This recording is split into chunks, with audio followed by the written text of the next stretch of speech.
man out on the streets with my head. I've got no plan, only to see you again. Don't get me wrong, sometimes I like being kicked on the ground. I'm not that strong, but then I come to my senses. Yeah, I'm coming. You can feel my power, and I feel what is real when she feels me. And I feel what is real when she feels me. And I feel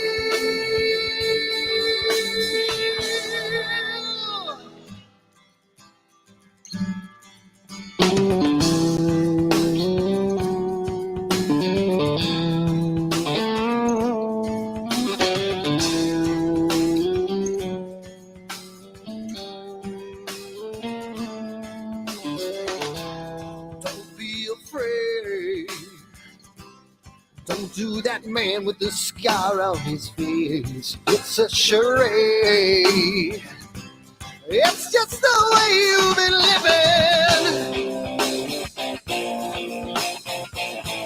living. Yeah!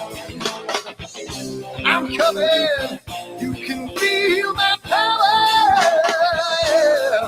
And I feel what is real when she feels me. And I feel what is real when she feels me. Yeah. And I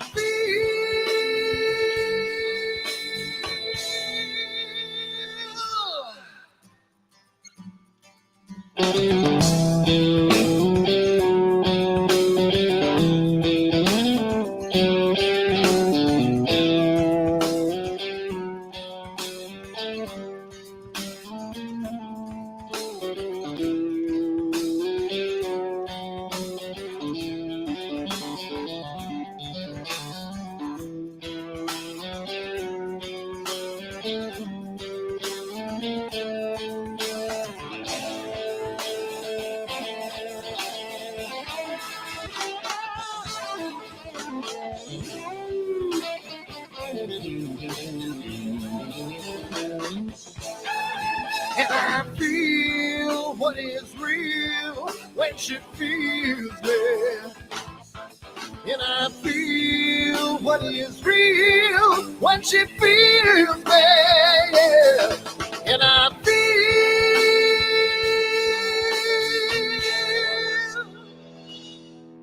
And I feel what is real when she feels me. And I feel what is real when she feels me, yeah. And I feel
Hi everyone, Dan here, and I just wanted to put a little snippet about AstroWorld and what we do because I want to start getting the word out because I think it's becoming more and more of a giant community, and I want to get the word out to some other people. So what we do at AstroWorld is We hold astrophotography chats on Wednesdays at 9 p.m. and Fridays at 8 p.m. Eastern time.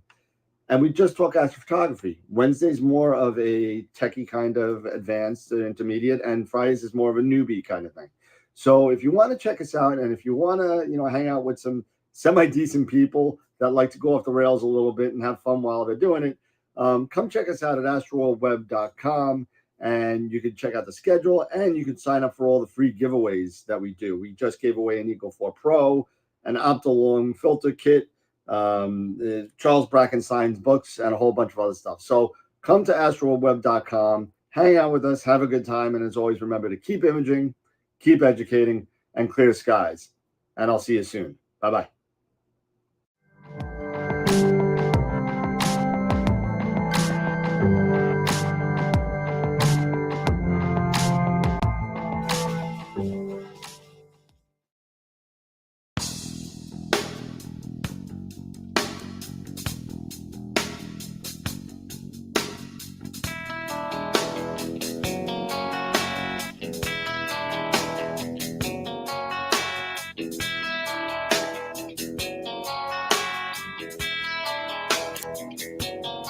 All right.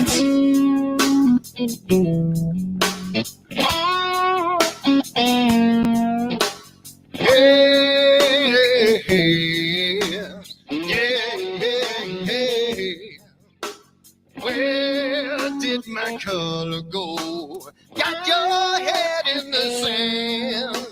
You can't be in control, using a powerful hand. I wanna be ya, I wanna see ya. Don't taste the kisses of hate. Don't try to tell me, don't try to sell me, don't try to say it's too late. You're gonna push me to the edge, back me in a corner, making me stand in your shoes. Push me to the edge, hot little color, it's black and white and blue. Black and white and blue, yeah. All right.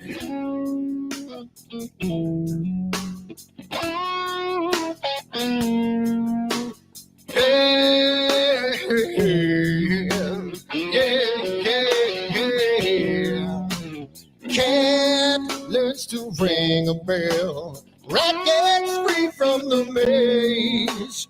We can be taught to love. We've got to learn the way. I wanna see, I wanna be. Don't taste the kisses of hate. Don't try to tell me, don't try to sell me, don't try to say it's too late. You're gonna push me to the edge, back me in a corner, making me stand in your shadows.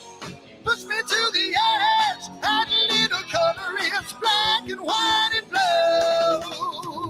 Black and white and blue, yeah.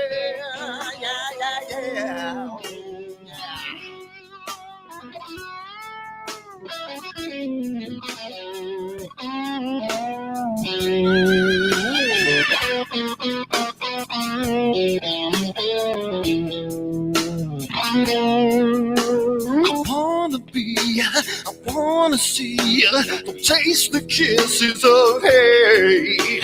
Don't try to tell me, don't try to sell me, don't try to say it's too late.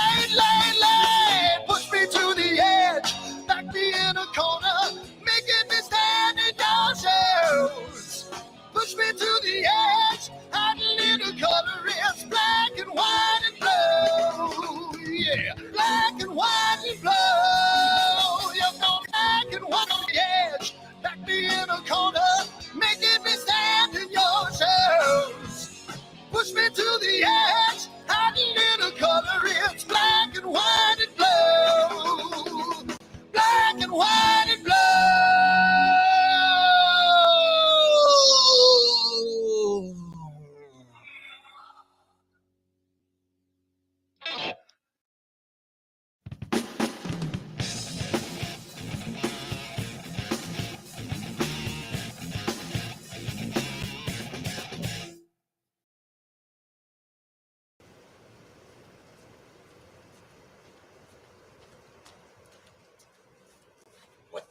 on my telescope now.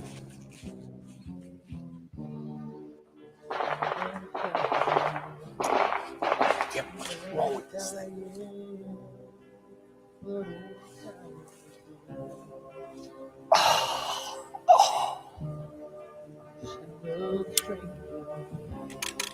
The lost Lone Ranger, can I break this spell?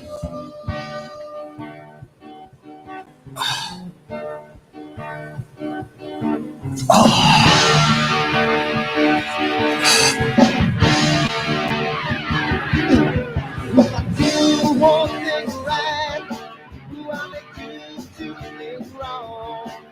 If I want to stand by the line, I will always take the fall. If I just do the left, I can hear from the right. I sleep all day long, and then I breathe down through the night.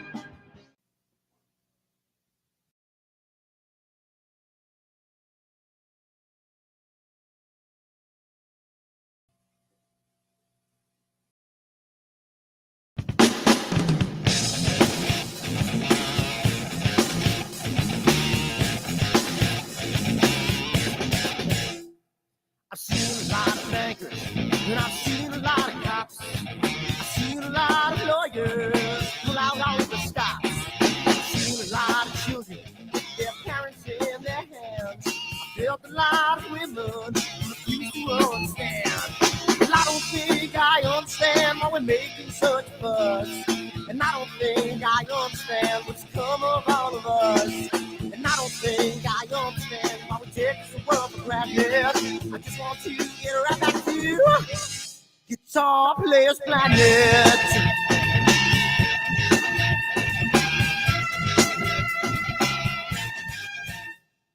You see it in the papers, you read it every day. The riots and the fires going on in South LA. The muggers and the government, they're all wanting the same thing. They take you for your money, whatever else spring. And I don't think I understand why we're making such a fuss. And I don't think I understand what's come of all of us. And I don't think I understand why we take this world for granted. I just want to get right back to Guitar Players Planet.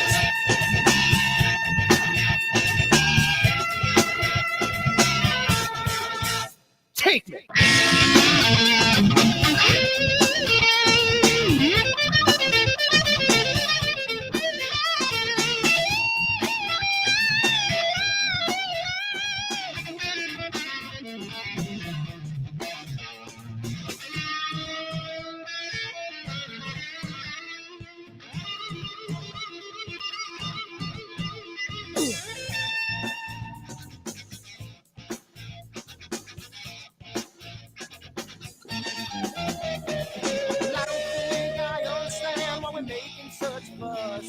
And I don't think I understand what's come of all of us.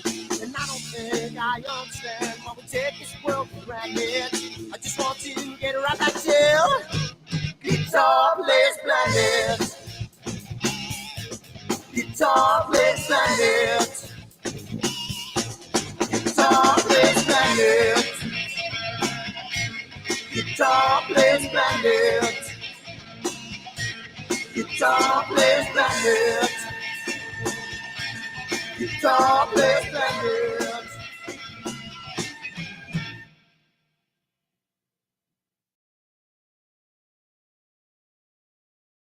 Are you ready for the next solar eclipse? October, annular eclipse. Oh. Don't let your glasses fall off when there's a solar eclipse. You might hurt yourself. Let's try that again. Are you ready for the next solar eclipse? Are you ready for it? October 14th this year is an annular eclipse, followed by April, another total solar eclipse, and you can get your own branded AstroWorld telescope solar glasses made by American Paper Optics today on the website, astroworldtelescopes.com, or give me a call, 516-273-3771. and we can get you a set of 4 of these for $9.99. Come on down again, AstroWorldTelescopes.com, and keep imaging as long as you don't have a solar shade on. Keep educating in space, guys. And we'll see you next time. Bye-bye.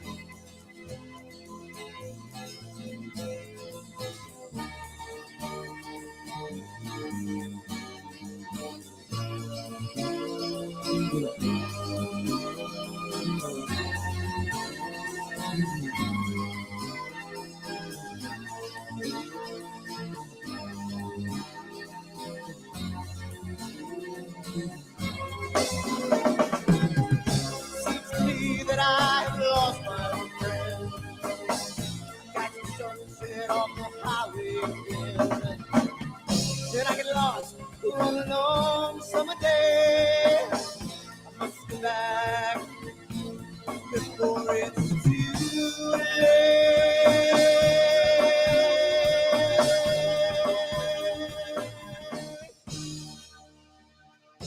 You're afraid you're feeling alone. Time and space can never unfold. The holidays can ring in your fear. The ghostly embrace can only mean tears. And I've got a new way to choose. I'm gonna start running back for lands of blue.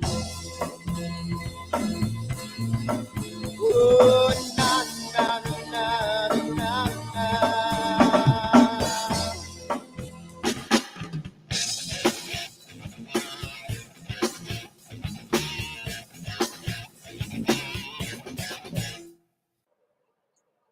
Hey everybody, what's going on? Dave, how you doing? What are you doing? All right? What's going on? Don't mind me, guys. You good? I'm all good. Don't mind me. All right, what's going on, everybody? It's another Wednesday night here at AstroWorld TV. Welcome to everybody who's in the chat. Welcome to everybody that's new to the show. It's great to have you, and it's a wonderful time. We got some stuff we're going to talk about tonight. We're going to be talking about some new products. So QHY has come out with a new planetary camera. There's been a lot of buzz, and I guess that's why it sold out, of the Altair Astro Tri-RGB filter. It's been going on back and forth in the chat. So we're going to talk a little bit about that. I know Eric's got some news about his venture and his website that he's going to be talking about tonight a little bit. Eric, I forgot to ask you offline. Are the image of the week good to go? Dude.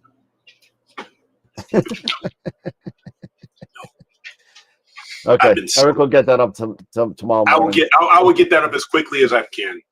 I'll work on it tonight. Apologies, everybody. I've just been so wrapped up in so many different things. And so if anybody wants to take over the website, let me know. My ADHD has just kicked in. It's all good. But it's no all worries. good. We'll get it all squared away. Hey, so we'll get that going. And what else? Congratulations to who was it? The one last week, to the people that oh, there goes a lot of stuff. Okay, that's all right. Marcus Reed and Gideon Sanders, who were the winners of the giveaways on Friday, and we also pulled in two new guests. So we'll talk about that as we go over the new PowerPoint. So we spoke about one you know about and one you don't. But it's a new person to the business. But we'll get to that. All right. So let's talk about this. We also got a new Patreon member. We'll talk about that as well. So thank you to our new Patreon member. And we are going to go start rock and roll on the sponsors. So let's do the quick play. And here we go. So for those of, again, like I said previously, welcome to the show. If you're new to the show, this is what we do. We're very lighthearted. We are very have lots of fun. We tend to go off the rails sometimes. We're talking about everything from astrophotography to the best lit RPG book that we've recently read. So you never know what you're going to get But we are working to get a little bit more structured. There is some stuff that I'm still working with as far as graphics and sequences. We got a lot of good information and suggestions from people on the Discord. So if you're not on the Discord, go check us out at AstroWorld's Q&A on Discord. The link is in the description below, as long as all of our other social media is below as well. But we do have sponsors that do give us giveaways. Prima Luce Lab and Optolong have been some of the staunchest people that we have on. And for those of you who were talking in chat on a sidebar, Moonlight, I just spoke to Ron over at Moonlight. He knows the website's down. No, he did not go out of business. They're working on it, and they'll be fine. So give them a little bit. They got a couple of bugs. They were doing some updates, and it'll be up. So no sweat there, everybody. So Optolong and Prima Luce, thank you. Followed by Masters of Pix Insight and IP for AP. We just gave away last week an IP for AP year subscription, and also a Masters of Pix Insight workshop as well. So definitely go check out them. If you haven't seen either one of them, it's mastersofpixinsight.com or ip4ap.com, and they're all awesome tools for your processing workflows, whether you're using it PixInsight or Photoshop. It's really great tutorials in there, so go check them out. Followed by, of course, if you don't know by now, we have opened our new retail store back last April. We're getting ready for our first anniversary at NEAF. It'll be our first anniversary of the store, so it was really successful right now. It's just going to get more successful as it goes on, and I got to say thank you to the people that have supported not only the channel, which made the retail store possible, and thank you to everybody that supports us on Patreon and YouTube as well. So thank you so much. Week from tonight, we got one of the Masters of PixInsight Ambassador Ron Reacher is going to be coming on, joining us from Canada. He's going to be talking about some of the, we got a new PixInsight update just recently. So some stuff has changed in the WBBP script. I don't know if you've seen it. I noticed it today.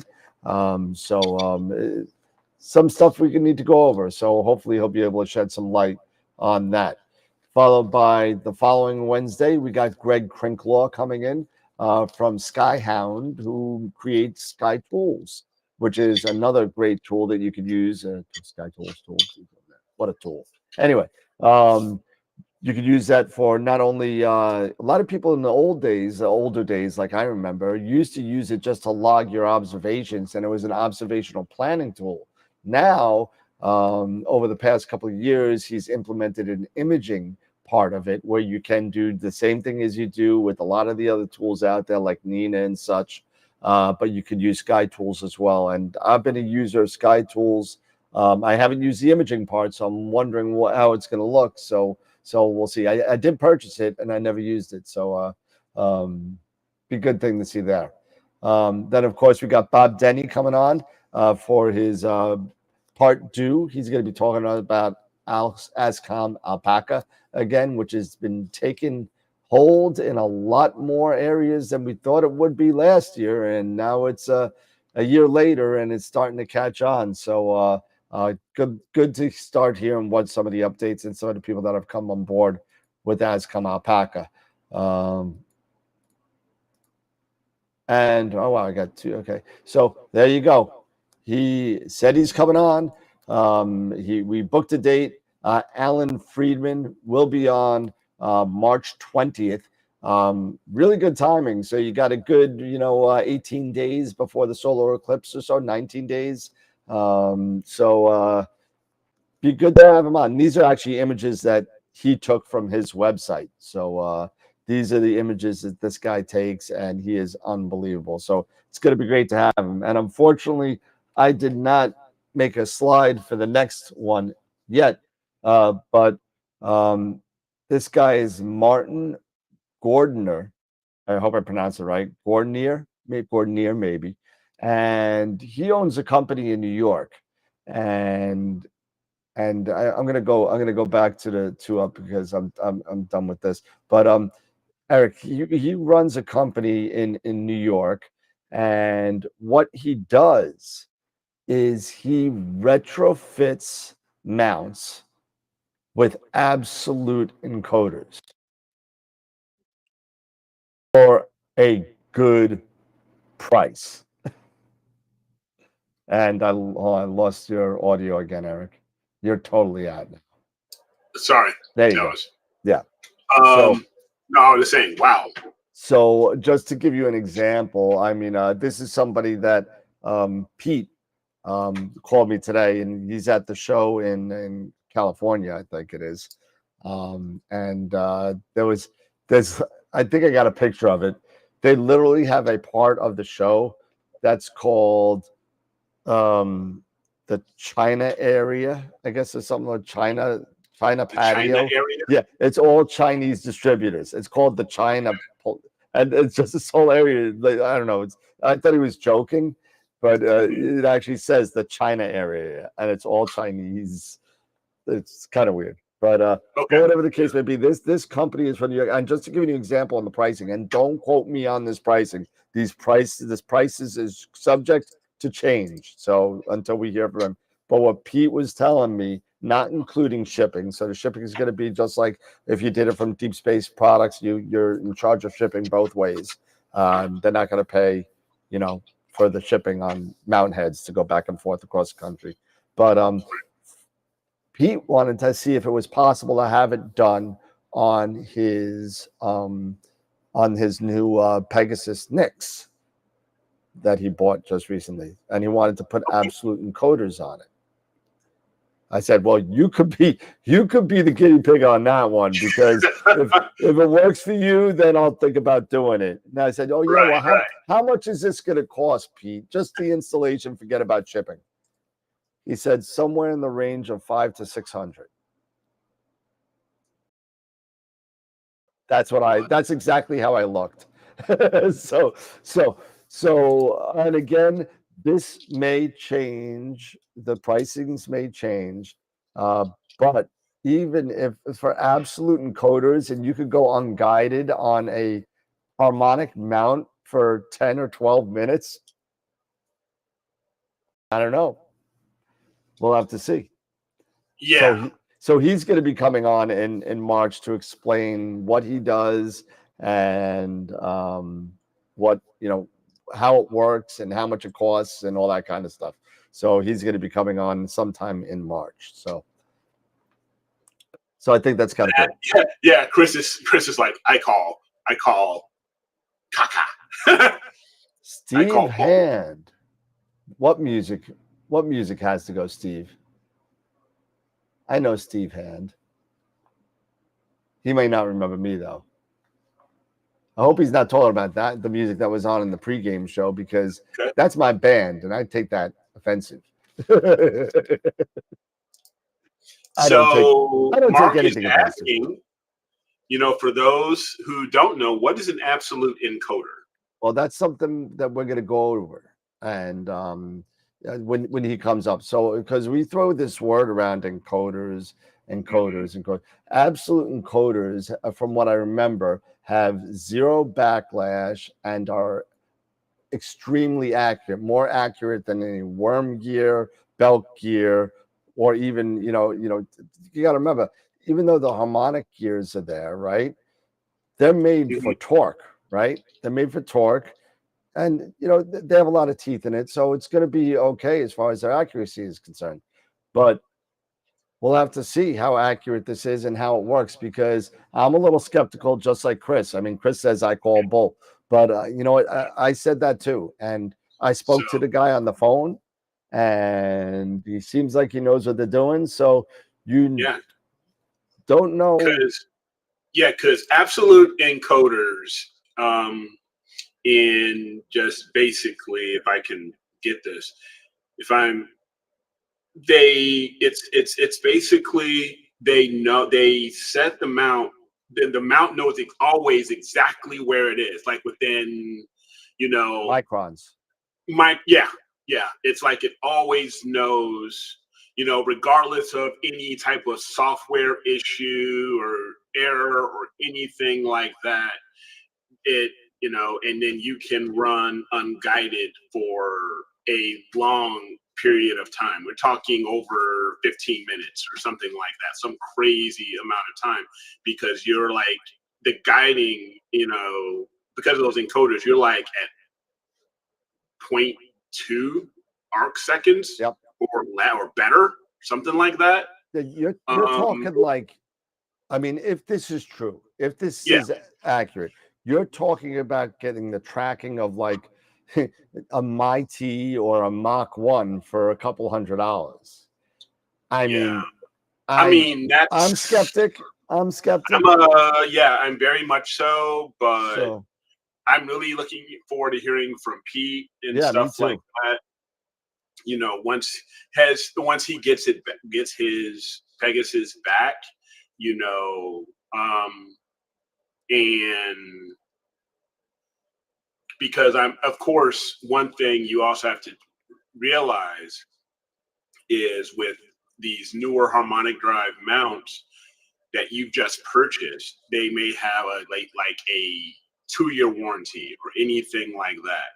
So if you decide to purchase, say, a Pegasus or any other type of a mount and then you decide to say, hey, I want to spend $500 and send this off, I'm pretty darn sure your warranty is going to be invalidated.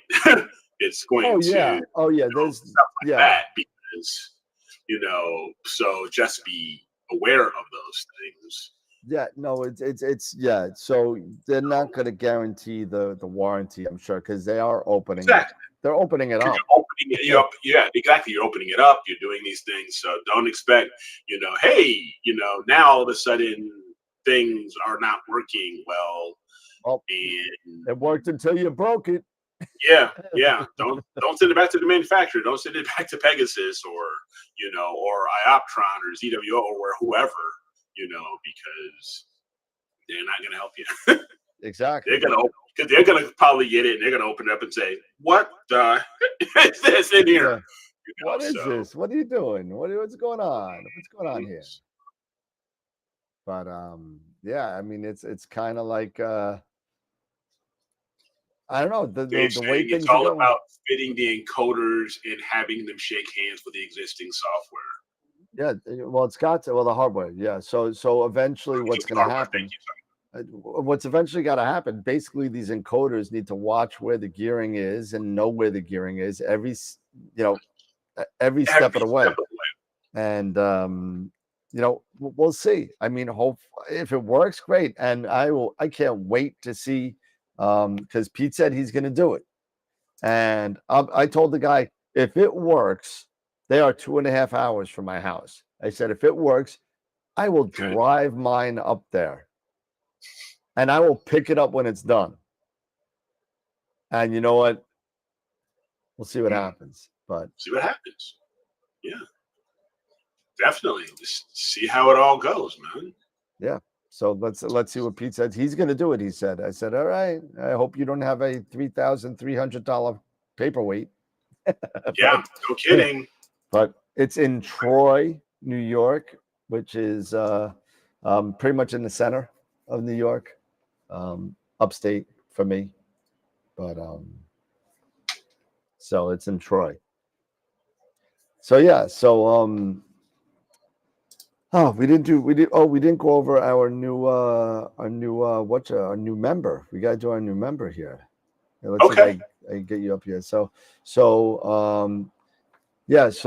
we do have members, and these are on YouTube and on our Patreon. We do have a new member coming up.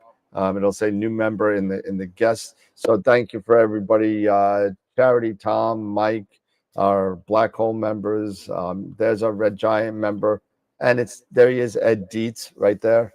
Another new member. So thank you to Ed. All you people that are out there, thank you for supporting us. You all really, that you help us get our Neve table. We'll be at Neve for our second year. And that's, you know, to be honest with you, I mean, this channel pays for it, and that really helps. So So we really appreciate it. So we appreciate the continued support from everybody, and we would really appreciate, you know, if you could take time out. We have, it looks like last I saw, about 35 people were logged into YouTube, for example. Do us a favor to now keep, you know, saying this. We only ask for simply a thumbs up, you know, or to like the show, or, you know, things like that. You know, if you're on Facebook, if you're on YouTube, just we would really appreciate, you know, the continued support through just sharing the show, as well as giving us a thumbs up, letting others know that we are out here in cyberspace, sharing, sharing our knowledge and information about this lifestyle and this hobby that we all enjoy, and that we all appreciate. And so, yeah, please continue, give us a thumbs up. So if you haven't yet, you know, I want to see, you know, everybody giving us, you know, giving the show a thumbs up now, or if you leave, you know, before you leave, or, you know, even on the replay. If you're not watching us live, but you're on the replay, but you're watching us on the replay, do us a favor, give it a thumbs up. It's all it takes is just a simple, just click of the mouse, nothing more, nothing less. And, you know, we would truly appreciate that support. Okay, so it looks like Tarek had a question, and Tarek, tell me if this is wrong, but you were asking about what Herschel wedge to buy. Is that what you said? I'm looking to buy a wedge. Is it because they were talking about solar? Were you talking about the Herschel wedge, or you just talking about a wedge for your telescope? Just give me some stuff that you're thinking about, because I don't know if that's what you're asking. But if you're asking about a Herschel wedge, Altair Astro makes a really good one. Yeah. Player one, Batter has one. Yep. Who else? Player One came out with it's a solar. That's the tilter. That's a solar fast tilter. Somebody else has a good one. Tarek says Lunt has one. Yeah, Lunt has a great one. I mean, Lunt and Daystar. I think Daystar has one too. I'll have to look at that. I don't think I've ever seen one on Daystar's website, but not to say they don't. Let me see. They may not. No, yeah. Altair is getting really good reviews. Lunt's got really good reviews. I don't see anything for. What's his name? Up in Canada, came out one too. Starfield. Starfield came out with one. So there's a bunch of them out there, but it's looking like, let's see what. Well, I don't do a lot in. Let's see. Batter, you know, is really good stuff. But yeah, I'm just looking through some cloudy nights, but everyone's talking about the Batter one, actually, to be honest with you. Okay. Yeah. Awesome. So, but they're all, you know, I do know that the Altair one's really nice, and I do know that the Starfield one is starting to get some reviews now. So I'm waiting on that, because that's a new product. So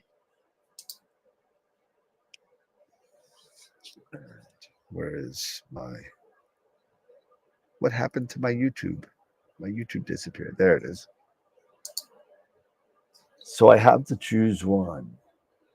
Yeah, just look at Dylan O'Donnell's 500 rule, and you'll see, you know, anything under 500 is garbage. So, well, I mean, speaking of, I guess, new products, I guess, since we were talking about new products, why don't we talk about the new QHY? Yeah, go ahead. Yeah. Go ahead. So let me pull this up real quick and make this nice and big so people can see it. And let me zoom in. All right. Well, here we go. And we'll do this. and we'll do this. And what I'll do is let me turn this off, and let's put, because everybody likes to see Eric more than they like me, so I'm going to put Eric up there.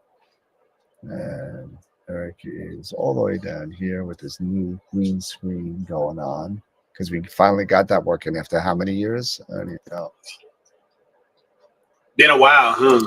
Well, you finally got the lights and the the green screen going and all that. Yeah. So, Yeah.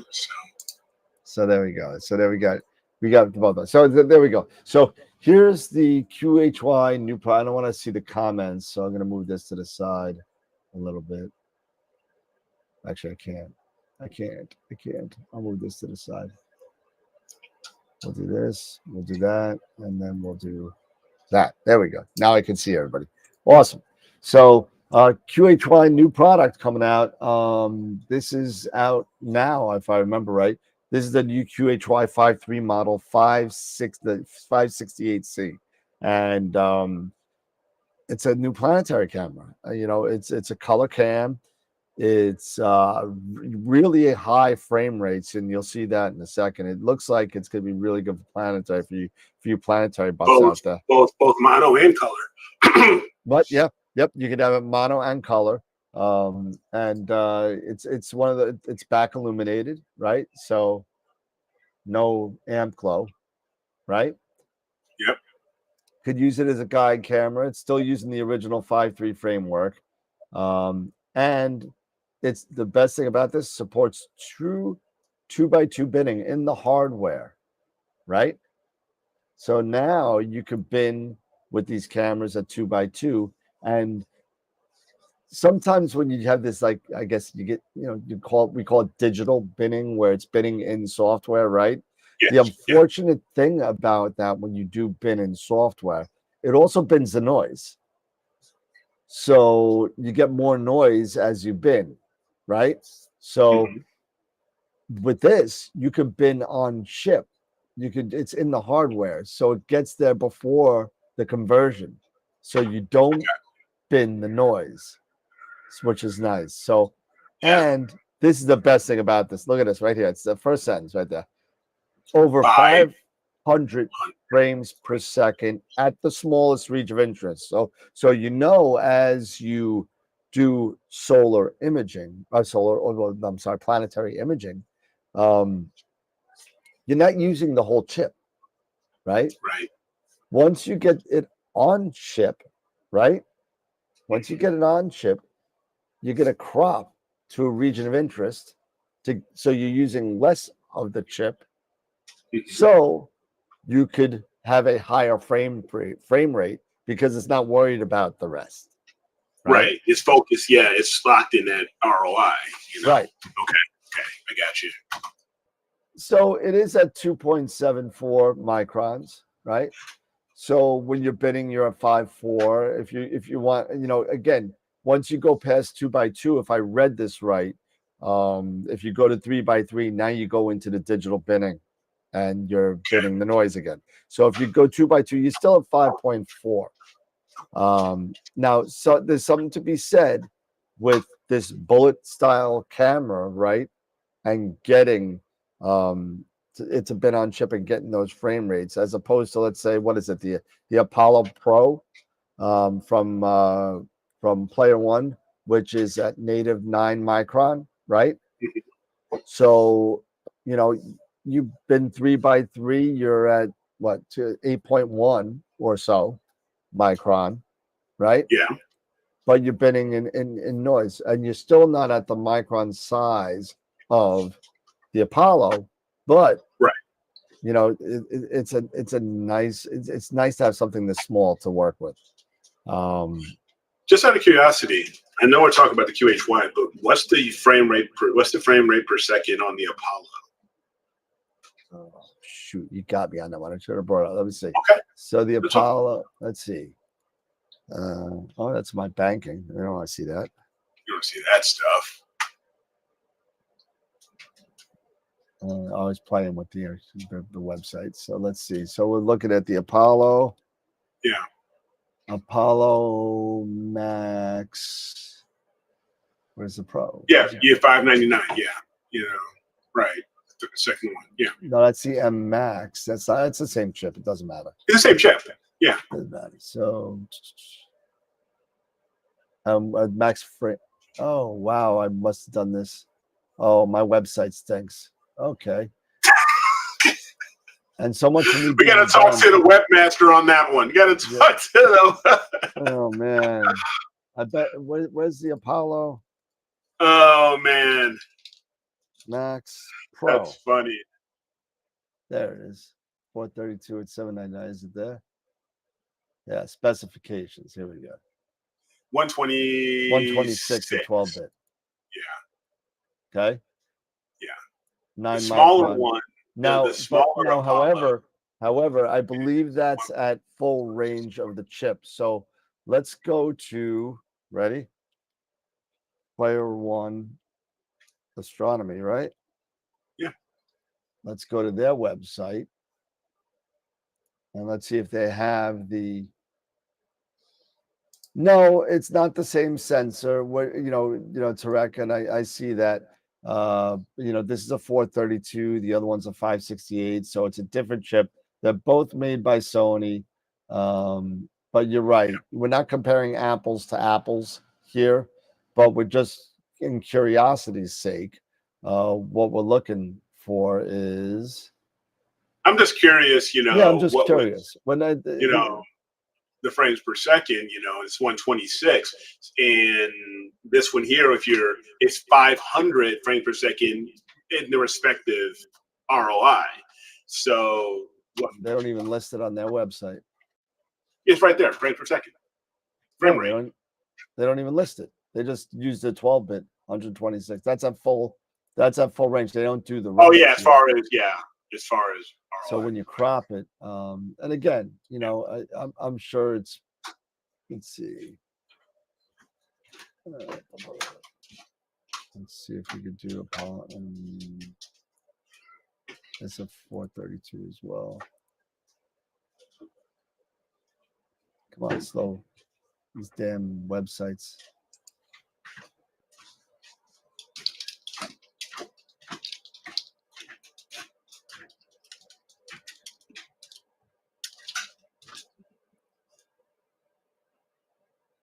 They don't do it here either. Okay, we'll take a look into that. But I mean, again, we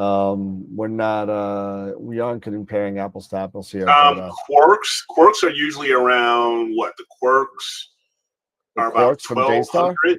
1295. Yeah, about 1,200. 1295. Huh? 1295. Yeah, 1295. 1,300. Both of them. So the combo quark, the regular chromosphere, and the photosphere. Prominence. Prominence. Sorry, prominence. So we spoke about the bidding. We spoke about the high frame rates. It's all USB-C now. You got a guide port on there for those of you that still use the telephone wire. I don't even know what is that. I mean, I know some of them, some mounts, some of those tracking mounts need it still. So, but I mean, it looks decent. I haven't gotten a price. Actually, I did get a price on it. I won't show it to you, but let me see, because there's other proprietary stuff on here. Let's see. QHY CCD, here it is. So the price retails $399 for the mono and the color. So okay, still that's not a bad price still. Yep, it's a nice chip size. Yeah, absolutely. 2472 by 2064. So, did you say that that the color and the mono are the same price? I did. UHY does that a lot. Yeah, I was kind of curious on why that's kind of odd, because other retailers you would the mono would expensive. Be expensive. Yep. Yeah. So.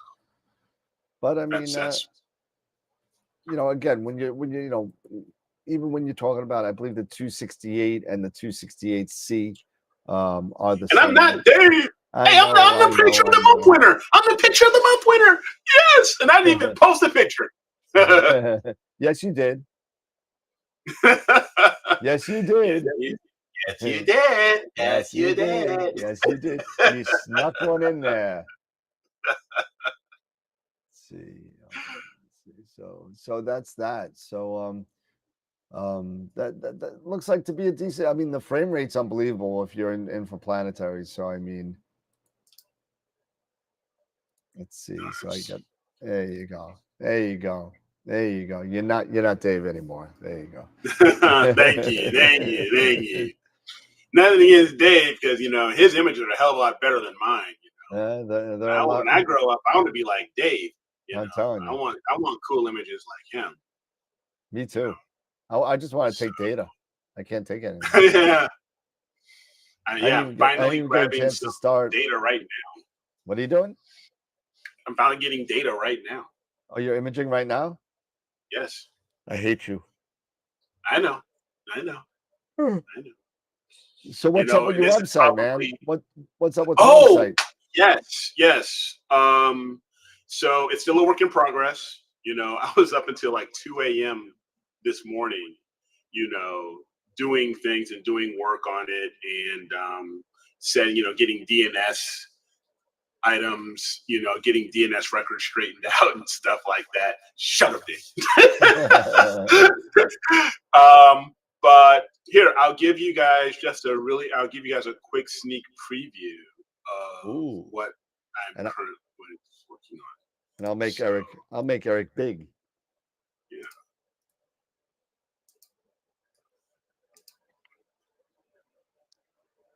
So yeah. Like this. So here it is. Here's the landing page. So it is up. It is live. But like I said, it's still a work in progress. I haven't gotten a lot of items added into here yet, but it's starting to look, pretty good. You would just go to astrowitheric.com. That's the domain, the website, and you click on the welcome page here, and here's the home page. Oh, he's got the retro AstroWorld shirt on. Yeah, I know. I got to update some photos and stuff like that, because this is an older photo, but still, it's a better photo. So I have my homepage with a little bit of an intro. And see, I even have a couple of links to AstroWorld Web as well as AstroWorld telescopes up here for anyone as I do a few things here. I am working on the blog right now. The blog isn't up yet. That's one item I'm going to be working on soon. But I do have the gallery, I'm starting to get the gallery set up.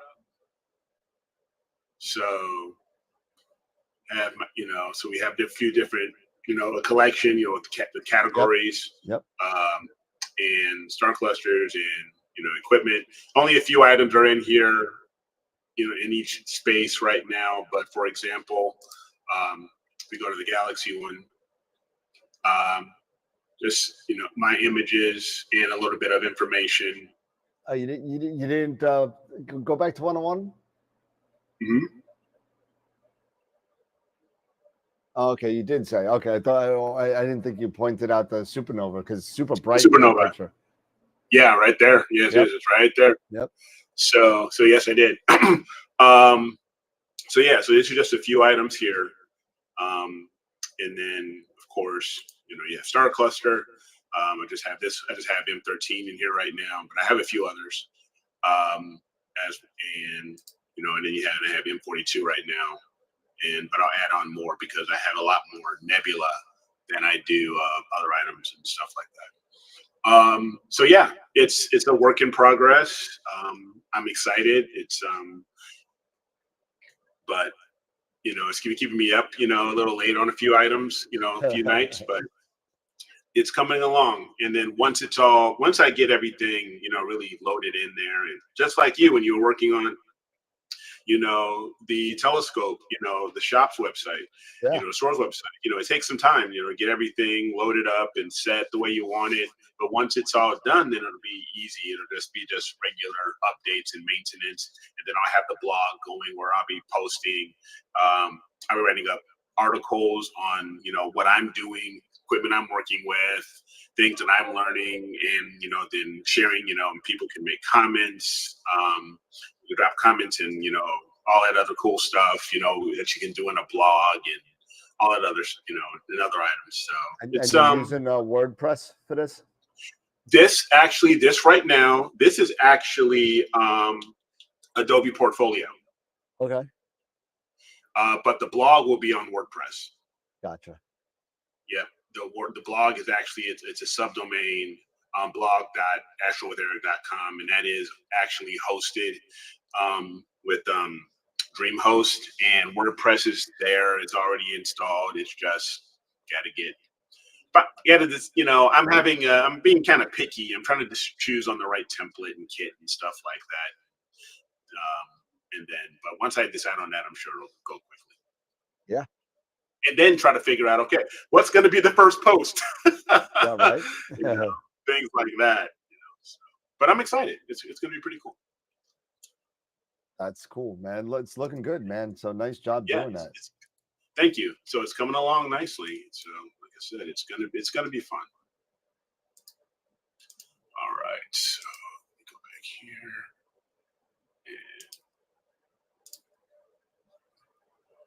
Everyone's talking about the Gear 60 because I know Chris Frickson just got one, and he got the Oasis focuser with it.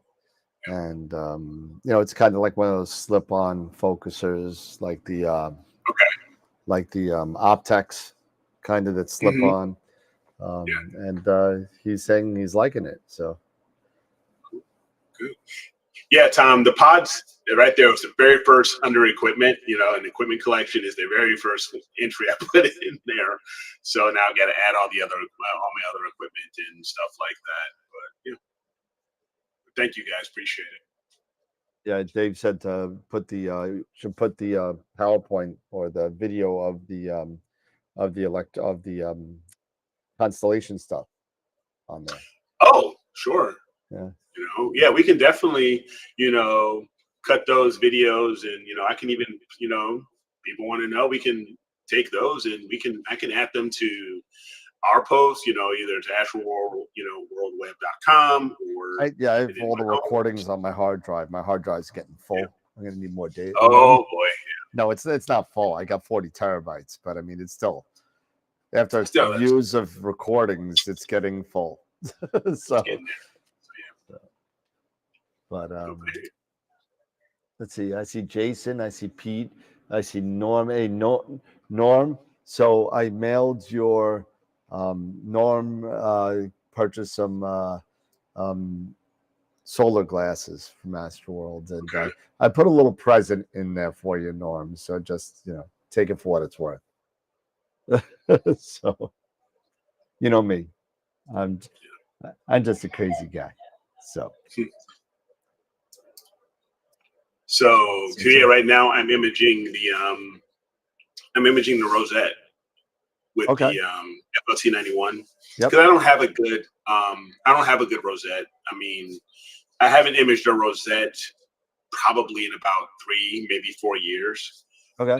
So this, so I'm using the 2600, using mono. Right now I'm catching because of, how the moon is right now. There's really no moon in the area, so I'm doing all the RGB stuff, the RGB stars right now. I think what was I doing? Like 60, maybe 30 seconds a piece.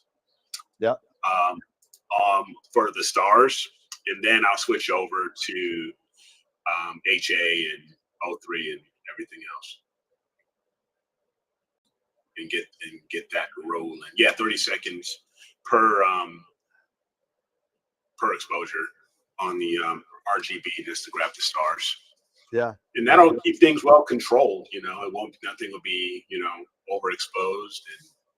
And even started using offsets for the camera. We talked a little bit about that filter offsets for the focusing. No, actually for the camera itself. Camera offset. The offset and gain. Yes, that offset. Yes, offset and gain. Yes.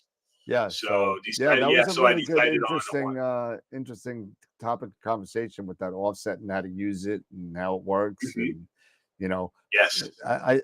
because everybody just said, set it at 5 or set it at 10 and whatever it is, and you're fine. But there's more to it than that. It is a lot more to it, and it takes into account. You have to take into account possibly your location, your sky quality, Skies, yeah. Things like that. So currently, my offset, I believe I have it set to 80 on the 2600. On the 2600, yeah. Okay. And I get, and it gives me, just, and I've done, because I'm doing it well, doing this off the based off, doing the bias frames and all that. But my histogram is just right over. I mean, it's not dead left, but it gives a nice, good buffer. Nice spacing. Yeah, nice spacing off the nice, wall. good spacing off the wall. Exactly. Yeah. So that's very good. Really quickly, maybe you could just go over real quick how you got to where you actually set that offset again, because you're getting some questions in the chat regarding. So here, I'll share. So where you set it, I will share my screen here again. And this is me working with Nina. So right here under, it's solving right now. So yeah, settling. So under equipment, and I want to say it was under my options. Oh no, it's under the equipment. There we are. So under your equipment, right here, your default offset is where you would set that value right here. My default gain is 100, but I'm just getting into the habit now. For my RGB stars, I'm binning 2x2 and I'm doing a 0 gain. But for my luminance and my narrowband, they default at 100, and those are being binned, and I've binned those at just at bin 1. But this is where, this is the area under settings. So you go to your camera and under settings, that is where you would set your default offset right there.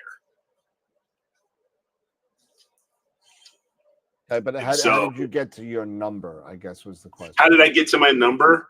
What I began to do was Queve did a really good post regarding camera offsets, and I basically followed a lot of his instruction. I mean, I'm stealing with pride from him, but I was based off of the gain. I would sorry, not the gain, but I would do bias frames, and I would set these bias frames. Really, there would be probably a second, something like that, okay. And I would take these random shots, at either, and it doesn't matter as far as your binning, but I would take these, I would take a 1 second bias frame, just the sample. So I would just simply, for example, if I would go here under imaging, and here I would set my exposure time. So, actually, here's what I had it set. But he was recommending a second, and then I would set my filter to set its luminance and your binning, and I would set my gain, and I would begin to take images and these test shots, and I would look here at the histogram, right? So if I bring this out here a little bit, I'll begin to look at the histogram and see how far off my peak is from the left. And of course, you don't want to clip, or you want to get a decent spacing on your peak. You want to have a decent amount of spacing, at least a little bit of spacing from your peak to the very edge of your histogram of the left. So I just began to run multiple different just running it. And then what I would do was I would take a shot, then I would go back to my equipment. I would adjust the gain because I started out, I believe, at 8. Then I went to 15, 16. And I began to double, and I just began to slowly double it, the offset, until it got to a point where, let me go back and see what's here.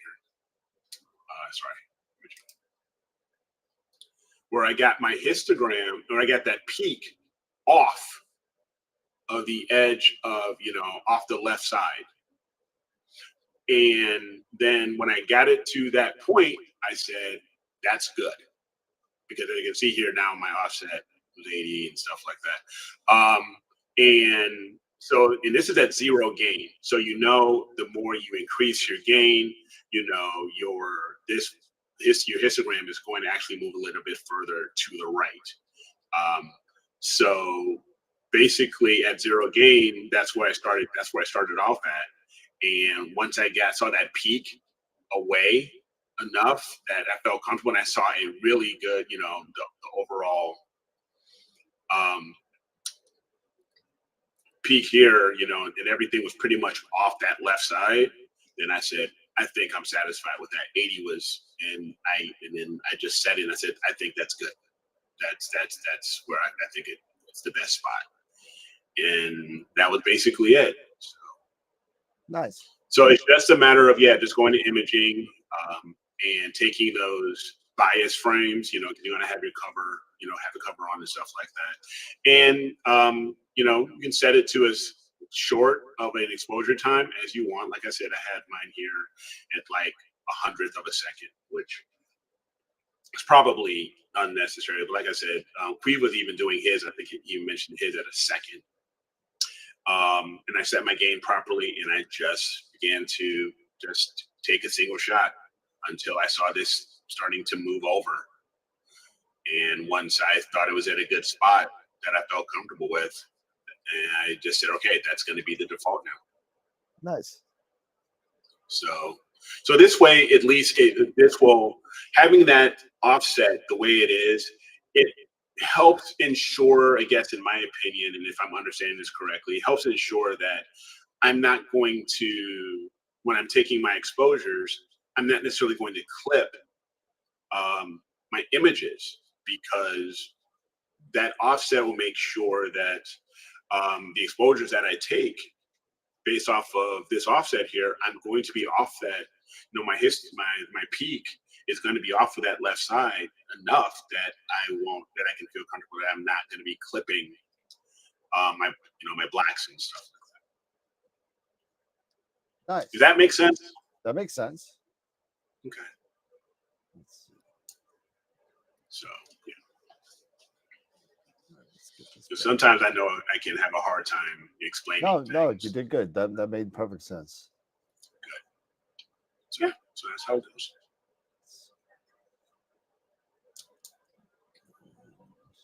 And let me go back here. Go back to... There you are. There we go. So yeah, so I think that's really good. That was a really good bit of information that Queeve put out. And he put this out, I think, sometime last month or maybe even earlier this month. I can't recall. About your cameras and using your cameras to the best, or your settings the best that they could be. There's some good information, and it makes sense to me. So hopefully it makes sense to you guys too. But I would definitely check out that video.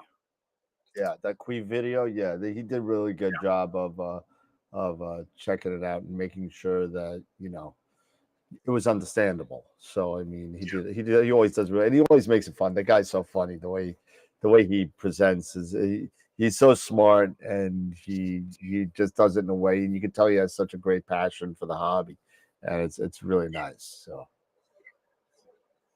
and somebody asked if I could get a hoodie up on the website, so I'm looking to place a hoodie on the website. So, yeah, Tom, I'm using the FLT91. I'm still using the refractor. I know now I'm most likely going to probably next, if you want to say this is start of February, maybe most likely in March, I'll probably start getting ready to put the Schmidt out for Galaxy season. So yeah, that's good. It's good. Yeah, it's good. It's going to be a lot of fun. Galaxy season is right around the corner. What, another month and a half or so, and we're in it. So it's going to be interesting. I got a friend of mine that's going to be coming over with the C11 and putting it on my mount and see what we can get. I don't know. We'll see. There you go. Chris was asking, what is my minimum number? I don't know if I'm following what he means by minimum number. Yeah. So if you can clarify that a little bit, Chris, then maybe I can give you a better answer. Yeah, I noticed people don't use darks for the 2600. I guess it's not. That's the whole thing, with the backlit illumination and not having any amp glow. In the histogram, right now my minimum is 906 as of this exposure that I'm taking, and I'm doing reds, 30 seconds, reds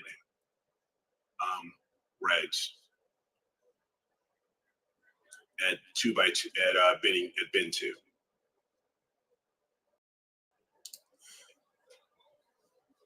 Yeah, I just didn't understand. Yeah, I didn't know you were referring to the histogram, but it said 906.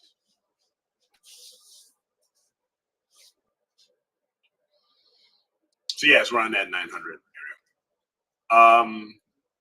But yeah, I'm looking forward to it. To get the edge out, to really start using the Asado. To really start using this focuser more in earnest. That's one reason why me moving and purchasing the Giotto and the Asado really started moving me away from the ASI Air and getting me more into Nina. So yeah, I'm just, it's going to be good, just to check, just to get this whole thing going. Yeah, no, absolutely. Oh my goodness, I'm sorry. I spaced out for a second. I do apologize about that. I was working on the website while you were talking. So so I was able to get a hoodie up on the. Did you see Nebula Photos? God, I'm drawing a blank.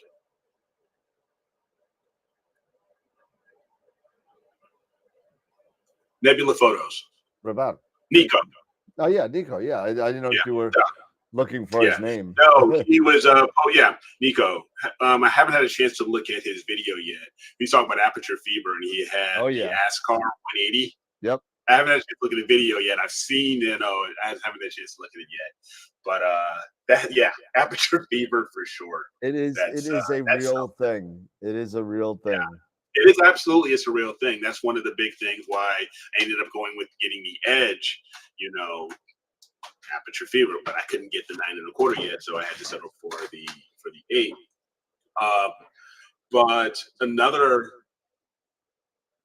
scope that I suddenly ended up getting my eye on was the Sharpstar SCA, the SCA 260, the classic, the F5 classic Cassegrain astrograph. Yeah. 1300 millimeter focal length at f5. There you go. That's something to think about. That's nice for for to get like M20, some nice and you can start getting once you hit over that, if you're shooting at 1300 at f5, you're getting deeper into those nebulas where you're going to start seeing, Pete was always a big fan of the Bach globules, right? Those little dark spots in the nebulas. And, it is, when you start getting in there and you start getting into, you're not going to get Hubble stuff, but you're going to get close. I mean, it's going to be pretty good.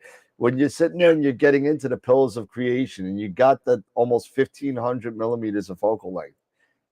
Now you're talking. Now you're talking. Yeah. So you know, and you know, and it weighs about 27 pounds. The OTA. 180. That's it. No. The SCA 260. Oh, that was like the 180 is like the sharp 60 drive, pounds or something. Oh, yeah, that's something's huge. No, Yeah. that something's huge. Yeah. But no, I was talking about the SCA castle grain, and Yeah. because it's also carbon fiber in that. But I was talking. I had a quick chat over Messenger with Drew Evans. Okay. Yeah, because he has one. Because he lives in Arizona. He lives in northern Arizona now. I believe he lives like near Flagstaff or something like that. But he's got some incredible skies where he moved his family out there a few years ago. And he's got a nice roll-off observatory. And he's got that. He's got several. He's got the SCA on one mount, and I think he has another scope. Because his roll off, I think he has 2, maybe 3 piers inside of it in that observatory. But he's taking some nice shots with it. So nice. it does look really nice. And that is what at F5, that focal length is pretty cool. Yeah. Absolutely. I mean, it's yeah. I'm looking at it. I got his video, and he's in the snow. It's funny. Yeah. So north of Flagstaff. So yeah, I saw the photos as it was being built as well. Yeah, so, it's a beautiful house. Yeah. So the 185 it's only 33 pounds. The 185. I thought it was a lot. Yeah, the 185. I thought it was a lot more than that, but it's not. Oh wow. That's a big scope. It's $4,700, but I mean, yeah, because it also reminds because I was even at one point the Explorer Scientific, the ED150 carbon fiber. Yep. That one has some nice focal length as well, and it's lighter. It's about 25 or 26 pounds because it's with the carbon fiber and everything. That one's pretty nice as well. And that sucker is long. I don't know how long, but it's long. What the 185? Oh yeah, no, the 185's got to be crazy long. Yeah, so the 185, I just saw it. The 185 is he only gives it millimeters. Geez, these metric things. So when the dew shield is extended, I got to show this picture too in a second. 1222. And so with the tube extended, it's 48 inches long, 4 feet. God. Yeah, that won't. Yeah, that's not gonna fit in my pod. Feet. No, that's not gonna fit in my pod. Sorry. That's with the dew shield extended. Yeah, no way in the world that's gonna fit in my pod. Without the dew shield extended, it takes off about 140 millimeters. So 1081, it goes to a whopping 42 inches. So it loses 6. So. So for me, in the pod, given its size and everything, I have to be aware, and be cognizant of, the type of equipment I'm putting in there.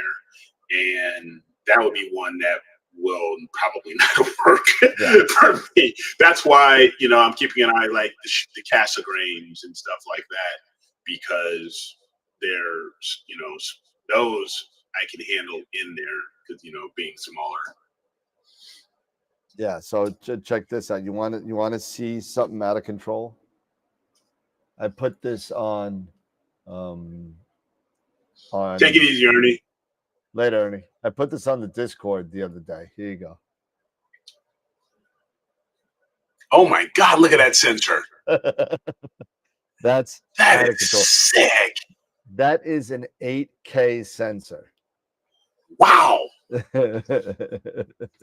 Out of control. I mean, ridiculous thing. It's bigger than his business card. That's crazy.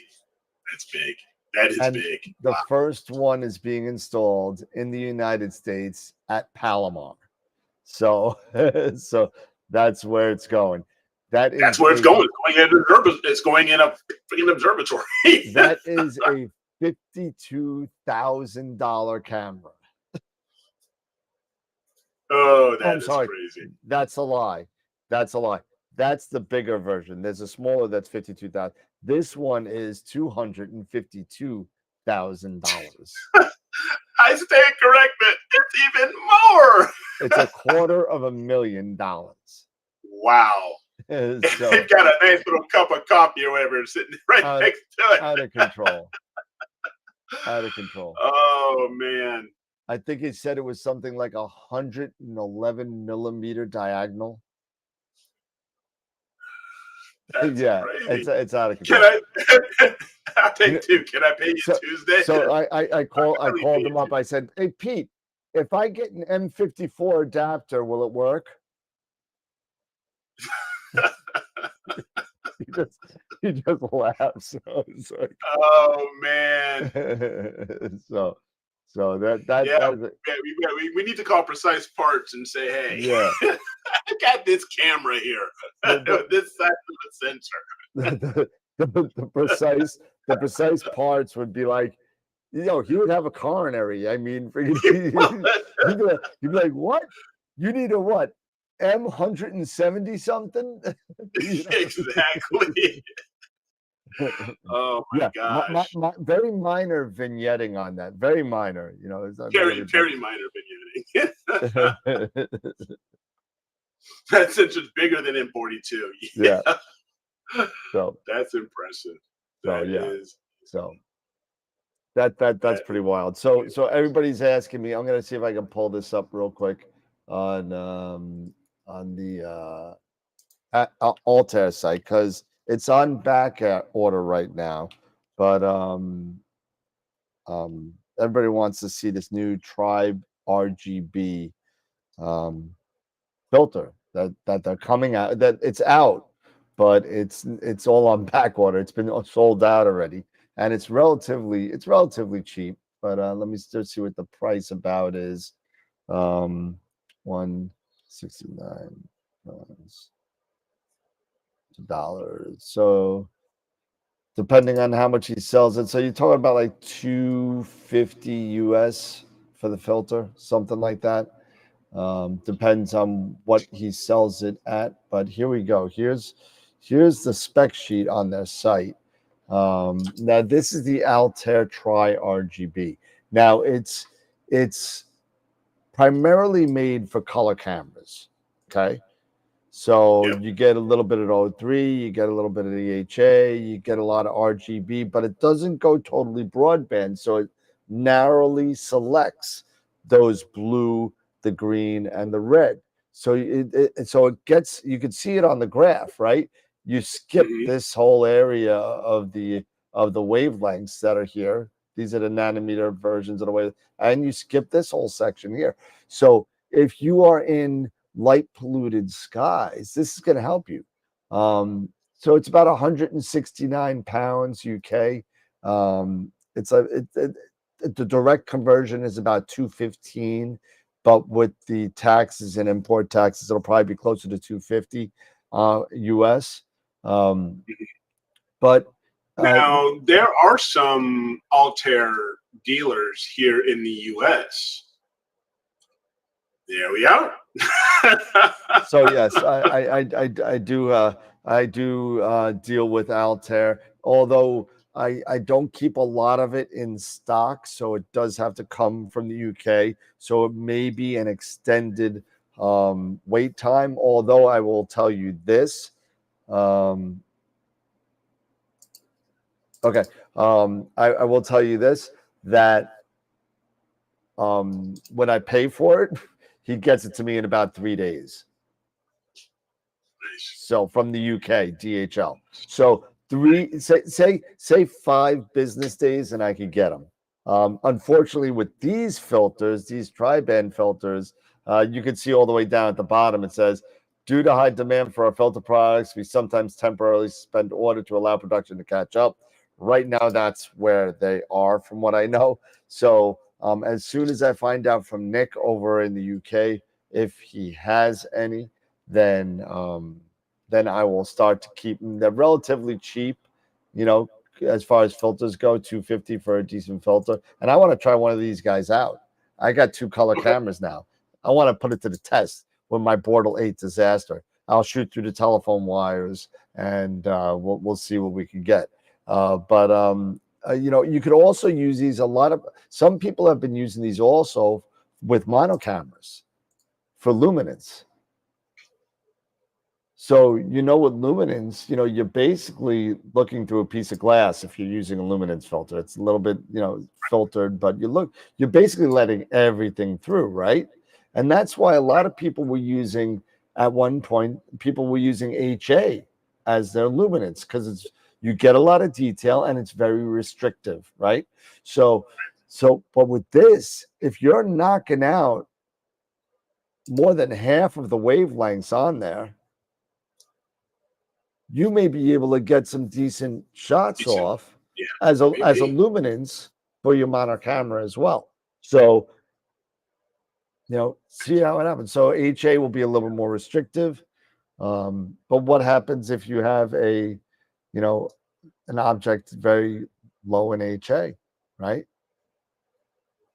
True. You know, then you're not going to get a lot, you know. Right. You are So, not. No, you know. I mean, if you've ever taken a picture of M101 in HA just to get those little knots, kind of, and you just take a look at the raw data of it, there's some stuff there, but in order to get any real detail, you're going to need something else. You know, you get it for certain things, and it's useful for galaxies to get those HA regions, those hot regions in the galaxies, and it's very helpful for that. But in galaxies, I mean, something like this may be something worth it to try. You know, we'll see. But that's going to be fun. So you will still have to expose for longer since you are dealing with a one-shot color. Absolutely. Just one comment. That is true. Yeah, absolutely. But by the same token, also, if you're looking to get star colors, if you're shooting mono anyway, and you have a color camera, you can use that for your color star data too, and get better background. Just a thought. Tom mentioned, let me know when you get some, Dan. When you get some in. Tom was mentioning. Well, if you want one, I'll order them. I just don't want it sitting on the shelf for a year and a half. You know what I'm saying? You know. But I'll definitely get a couple of these Tri-RGBs. I'm definitely going to get them anyway, because and I just these 6-nanometer combos that Altair has are decent, man. They're getting good reviews. So, and they're cheap. They're cheaper, and they're getting some decent reviews. He's one of the few filter companies out there that with almost every single filter that he sells has a data test report. He tests every single filter and puts the sheet in there. So.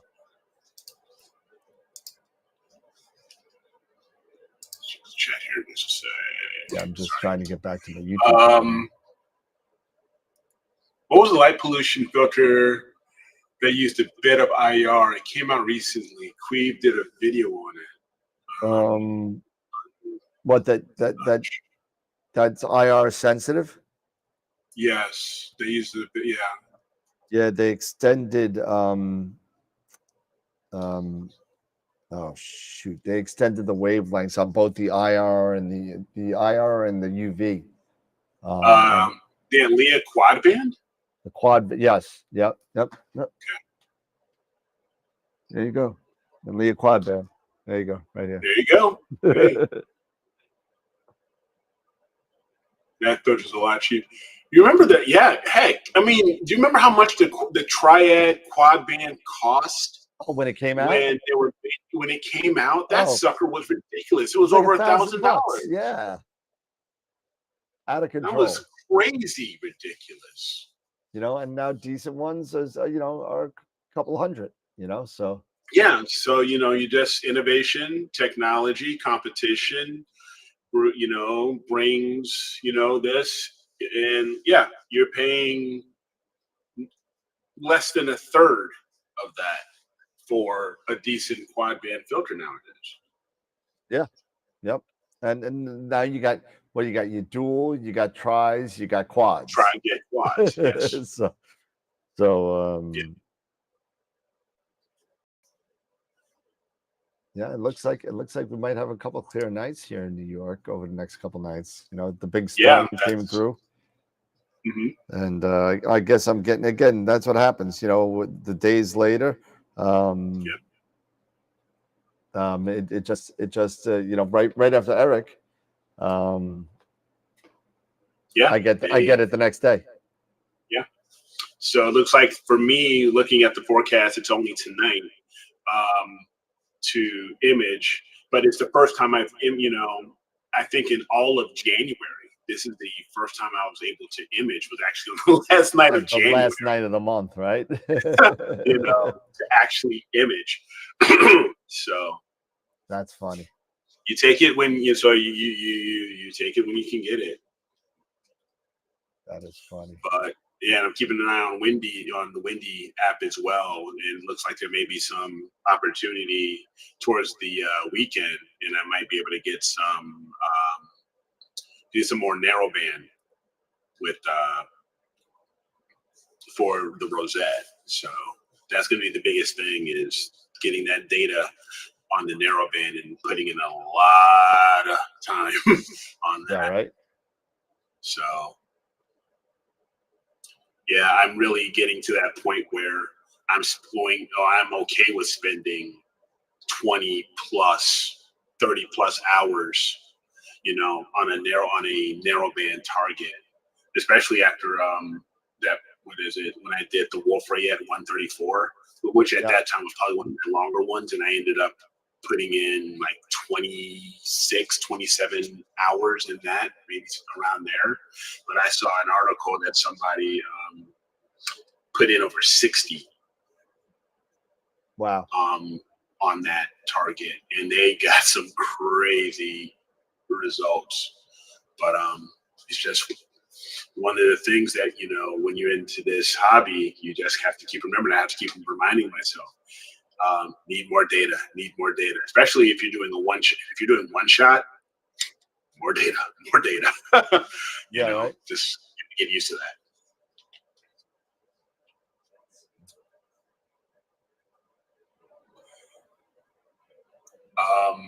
Let's see here. Yeah, I'm looking through the chat here. Yeah, I've had so many of those L Optilong, L Pro, L Enhanced, L Extreme, L Ultimate. So yeah, I got a whole bucket if anybody wants one.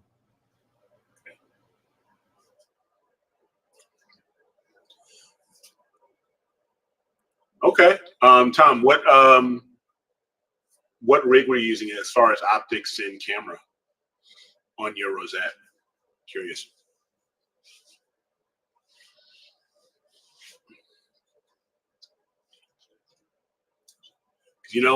That's one of the things I've never done or had an opportunity to do, was a collaboration, of working with someone else to go after one target, and then we combine our masters together and come up with a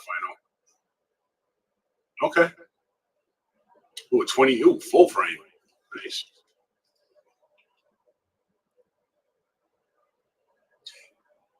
I know, right? That kills me. This whole, Jason, I'm right there with you. Though, why do they put these icons right there? Next, right there next to the chat box where you type. You can mistakenly hit an emoji or whatever. That's like a bad placement.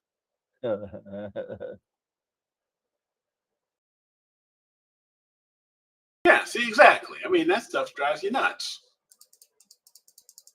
See, there I go.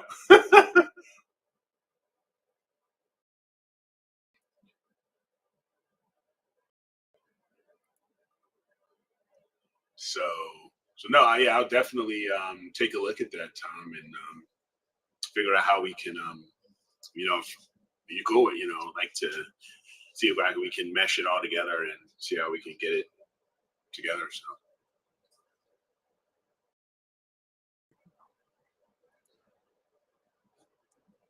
Oh, Jason. Okay, cool. You got the C stuff. Okay, you got yours. Okay, nice. Nice. That's gonna look good, nice. man. That's good. Wow. 4-panel with 10 hours. Yeah, that's gonna look nice. Oh my gosh. Yeah. All of that with the 135. Yeah, the 6200. Those files are gonna be pretty big, man. Yeah, some people underestimate their download times. It could get kind of crazy. So full frame cameras are kind of tough. So I just sold 2 of the Zeus cameras from Player One this week alone. And yeah, but people are using them on Takahashi scopes. So with the nice big image circle. Imaging circle, yeah. So it's I can't wait to see their results, because the first ones are coming on I got an hour and a half. It's my birthday, so happy birthday to me.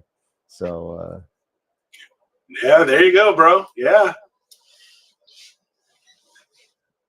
There we go. Yeah. Okay, Dave. So it sounds like he was able to play with a little bit of Tom's data there, and nice. Good deal. Yes, Optolong is a sponsor of the show. Yep.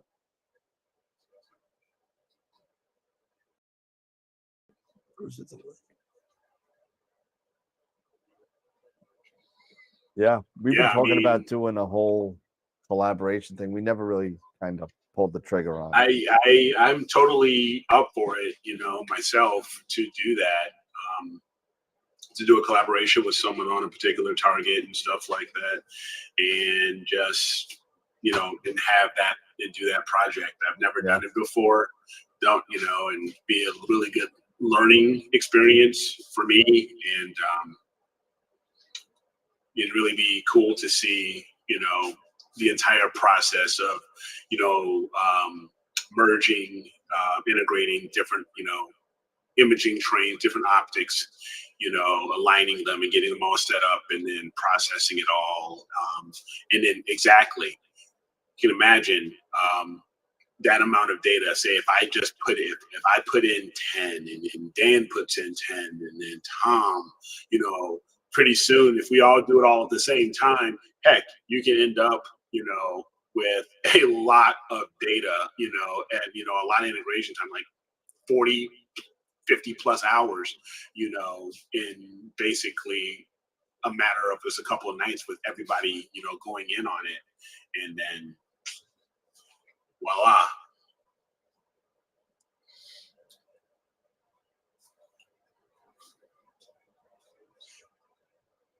On AstroBin, someone post 100+ hour project on M31. I've got to find it then. If you put it what? How many hours? Over 100 on M31. There was a project of over 100 hours on M31. If you happen to find that, as far as the imager or anything, like that, and post that, I'll be more than happy to pull that up and take a look at that. We can even share that. I'm looking at it now. That would be something. Grab it. Log in to AstroBin.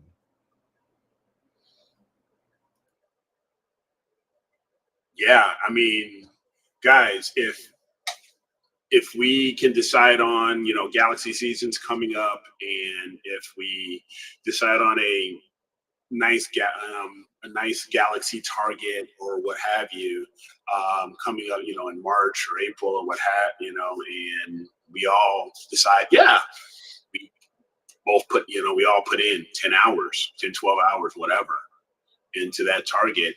And then we integrate them, get our master set, and then share it out within, the Google Drive or whatever. Then we could all take a stab at, doing our own renditions of collecting all that data, doing our own renditions, processing.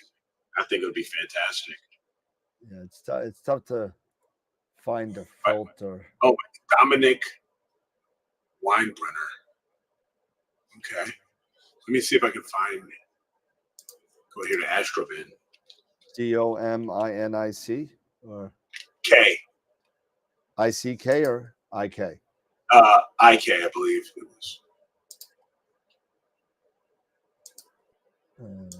Dominic.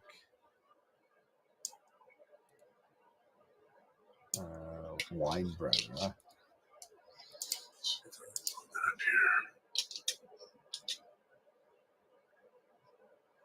Let's see. Oh, Jesus, too many pictures.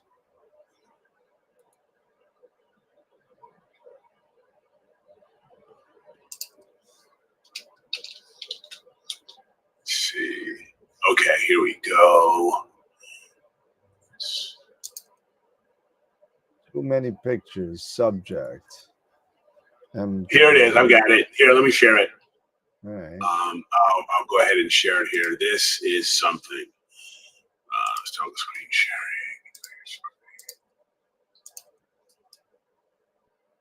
It's got to be at the red. Here we go. Like that. This was okay. It won image of the day just a few days ago. Holy cow! My gosh, look at that. Let me blow this up. Yeah, hold on a second. Let me get it larger. Where the hell are you? Let me kill the overlay so we can actually see the image.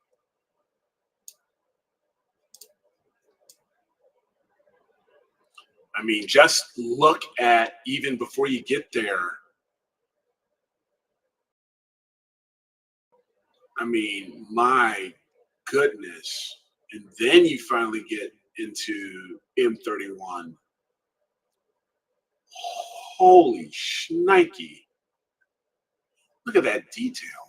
Yeah, it says 168 hours. 168 hours.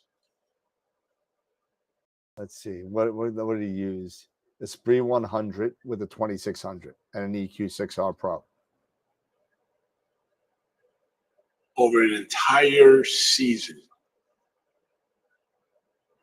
Got a 0.75 reducer from July to January. Look at, I mean, even look at the detail of M110. From Germany. Did it say what Bordeaux? I haven't looked at the more of the technical details yet. Did he share what Bordeaux sky he was in? Oh, wow. Nice. Okay, suburban area. But, oh, man, even look here. You've got this looks like a planetary. It's like some sort of a regular planetary or something here. Just even right here at the bottom left corner. And I mean, look at all this nebulosity. I mean, here in the rings. This is, congratulations, Dominic. This is really something. I mean, well deserved on the image of the day. I mean, my goodness. This is what you're talking about when you're saying more data over an entire season. Andromeda and the 03 arc, and there it is. That is really, really something. I mean, even as HA right here, I mean, my goodness. I mean, wow.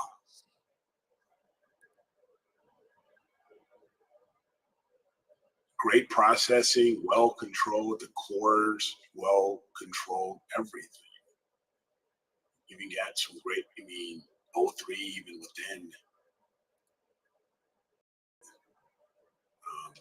Yeah, wow. Nice. very, very nice. Over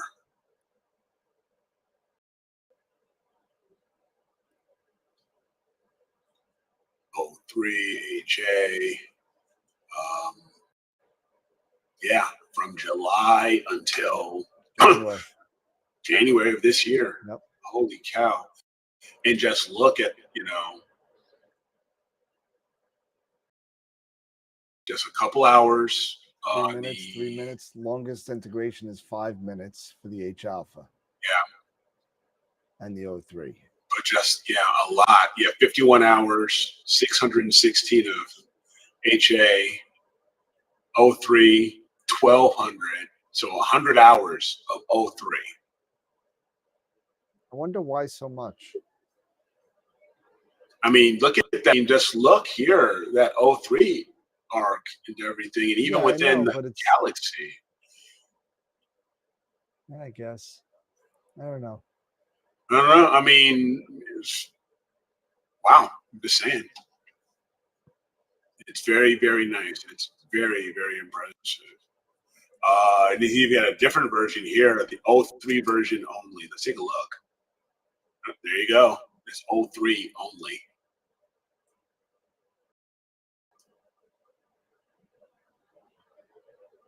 And that's over 100 hours of O3. All right, cool. Yes, quite nice. Again, congrats on that.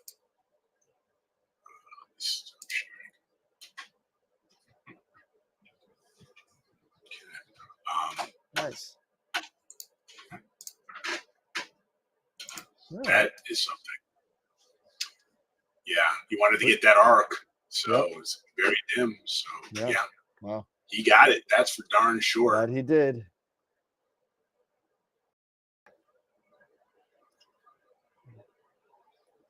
Two years of 168 hours, 2 years of clear sky.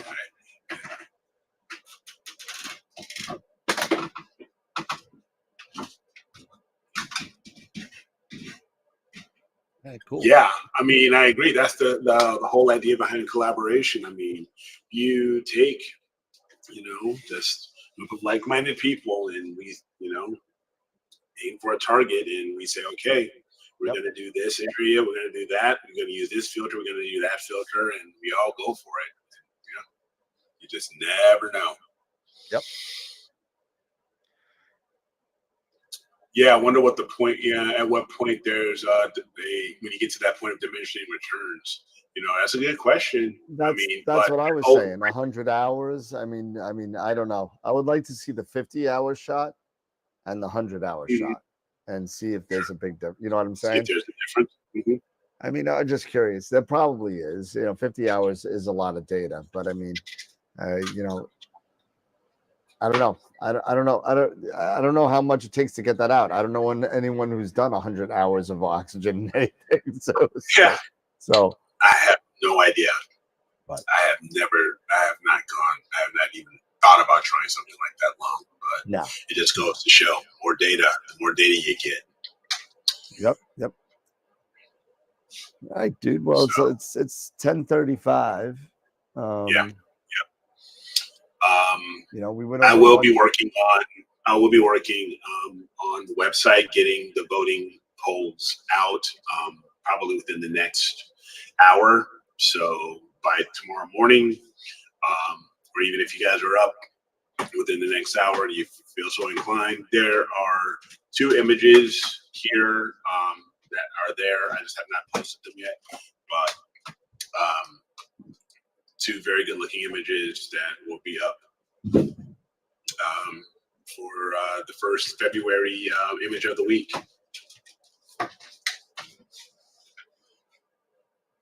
So just stay tuned. So on that front. Yep. All right. Cool. Yeah. All right. So we went over some new products tonight. We went over Eric's website tonight. We got a picture of the week going to be up tomorrow. Just a heads up on the calendars. There was a typo on the one that I got after reading it, so I'm waiting on the second version of it to come. I'm sorry if it's a little bit later than what I thought, but it is. If this one comes to me, fine. I'm gonna make the big order, and then we'll get it all. So I think we have about 33. I know we just had another person that bought another calendar today. So thank you to that person if he's still around. And for those of you that wanted a pullover hoodie, there is one now on the website as well. So you can pull that up on there. There's a pullover and a zip up. I thought they were both up there. They were not. So they're there now for purchase. So I hope it's not too expensive, but they charge me a little bit. So try and keep them, competitive. There you go. But yeah, so looking forward to Neve. Yes. Getting ready for Neve. Greg Meyer apparently just bought a ticket to go there. Oh, cool. So Cool. we're gonna go see Greg, and Yeah, it's that'd be great. and listen, if anyone wants to help, at the booth for an hour or two, to hang out and just talk to people, I can't get you all badges, but if you want to come and help the team and give out stickers and flyers and just BS with people under the wing of us, you're more than and if we're gonna have two tables right now. We're gonna have one big table, and right behind us is Prima Luce. We're gonna be walking in between booths. We're making one big booth out of it. We're taking that red carpet, that blue carpet down. Yeah, it's gonna bring it all together. Filippo, take down that wall. So we're gonna be doing that. It's gonna be a lot of fun. Yeah, Tom, come on down. Badges. We don't need no badges. We don't need no stinking badges. Badges. Name that movie. Badges? We don't need rape. I like rape. Okay, now we're going off the rails big time. That's Blazing Saddles. Blazing Saddles. Yeah. Speaking of star parties, Robin is kind of interested in taking a trip over to West Virginia. So you never know. So you might. For those of you that don't know, we were invited as AstroWorld TV and AstroWorld Telescopes to come down and do a talk to the Green Bank Star Party in West Virginia. So in August. So if we go, we go. We're gonna figure it out, and I've never been to West Virginia before. Nor have I. No, never been. So I don't think I'm going to be going to Nebraska this year. I think we got to try something else. It's that's a hike, man. That was a lot of driving. That was 3,000 miles driving in 10 days. That was enough for me. Wow. Yeah. Well, from what I was, I pulled up the site for the Star Party on Google Maps. It says, at least from where I am, approximately 12 hours. So even if I pull the camper, probably another 3 hours, maybe 4. So yeah, 16 hours. But we could. It would be nice. It would be an adventure. If we could do it, it would be an adventure. Well, just so everybody knows as well, Okie-Tex is coming. We're looking into that. Hopefully we could do it this year. Crossing my fingers, but because there's a lot of stuff going on, I might not be able to make it. We got Cherry Springs in June. The tickets go on sale in March, so 1 month away. The tickets go on sale. And Okie-Tex and the West Virginia Star Party, don't they run around the same time? I don't know. Both in August, aren't they? Yeah, I think they're both in August. I'm just talking travel time in general. I mean, I don't know. It's the amount of star parties that I'm being invited to now. It's getting popular. I'm getting more popular. In all fairness, I got on the phone with somebody that runs NEAF. I don't want to mention the person's name, and he doesn't run it, but he has something to do with it. And he's like, "Oh yeah, you're a real retailer?" I was like, "Yeah." Who? He's like, "Yeah, who are you?" He said, "We're at AstroWorld. Yeah, we had a table last year." He's like, "That's funny. I don't remember you." So so I was like, "Yeah, we were giving away stuff all the time. What are you talking about? How do you know?" But I bet So it's a lot of fun. And no, Tom, I don't let it go to my head. It's very on very humbling on what